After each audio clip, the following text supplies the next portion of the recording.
नमस्कार दोस्तों, मैं आपका निखिल शर्मा। जैसे कि आप सभी जानते हैं कि हिंदुस्तान और पाकिस्तान में जो एक जंग की स्थिति बनी हुई थी, वो आज पूर्ण तौर पर विराम लग गया है। उसकी घोषणा कल हो गई थी, पर आज का जो माहौल देखकर लग रहा है कि ऐसा ही रहेगा। इस जो हमने ये जंग स्टार्ट की थी, ये जो वार स्टार्ट की थी हमने, इसके दो मेन कारण थे। पहला कि पाकिस्तान को सबक सिखाना कि वह अपनी आतंकवादी गतिविधियों को रोके, और दूसरा पाकिस्तान से आतंकवाद को ख़त्म करना। और हमारे जो आर्मी फोर्सेस ने, उन्होंने ये काम बहुत अच्छे से किया और उन्होंने जिम्मेवारी के साथ ये किया, और वहाँ के जो आम नागरिक हो उनको नुकसान ना पहुँचे, इस हिसाब से कुछ आप प्लानिंग स्ट्रेटजी बनाकर उनका विनाश किया। हमें आर्मी के इस शौर्य पर पूरा गर्व है। हमारी आर्मी सक्षम थी कि वह पीओके और बलूचिस्तान के मसले को हल करा सकती थी। आज हमारे पास वह समय था। आज पूरा देश श्री नरेंद्र मोदी जी के साथ था। पूरा विपक्ष एकजुट था कि वह कार्रवाई करे और देश को गौरवान्वित महसूस कराए। पर हुआ क्या? जो पिछले 10 साल से मोदी जी अपना ये कहकर लोगों को बेवकूफ़ बना रहे थे कि वह पूरे विश्व में विश्व गुरु बनने जा रही है। हुआ क्या जब आज भारत ने जंग का ऐलान किया? और होना तो ये चाहिए था कि अमेरिका को हमारा साथ देना चाहिए था, रशिया को हमारा साथ देना चाहिए था, ब्रिटेन को हमारा साथ देना चाहिए था, यूरोपियन यूनियन को हमारा साथ देना चाहिए था, अरब कंट्री को हमारा साथ देना चाहिए था। पर वो साथ किसके थे? वो पाकिस्तान के साथ थे। एक उदाहरण के लिए समझाता हूँ। आईएमएफ से लोन सैंक्शन हो गया और भारत के विरोध दर्ज करने के बाद भी अमेरिका ने उसमें पाकिस्तान का साथ दिया, चाइना ने पाकिस्तान का साथ दिया, अरब कंट्रीज ने पाकिस्तान का साथ दिया।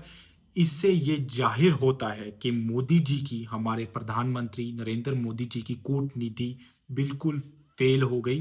वह क्यों जाते थे दौरों पे? आज ये सवाल उनसे बनता है। दोस्तों, हमें आर्मी पे गर्व है। आर्मी हमारी वेट कर रही थी कि गवर्नमेंट एक डिसीजन ले कि हमें आज ख़त्म करना है पीओके की लड़ाई। हमें बलूचिस्तान चाहिए आज़ाद, हमें हमारा लाहौर चाहिए, हमारे पंजाब। पर आज मोदी जी की ये विफलता है, उनकी कमज़ोर निकली। वे इतने कमज़ोर निकले, हमने भी नहीं सोचा था। किसी हिंदुस्तानी ने नहीं सोचा था, एज ए ओपोजिशंस लीडर्स ने भी नहीं सोचा था कि जब उनके पास पूरा मौका था, पूरा सिस्टम उनके पास था, फिर भी वो ट्रम्प के आगे झुक गए।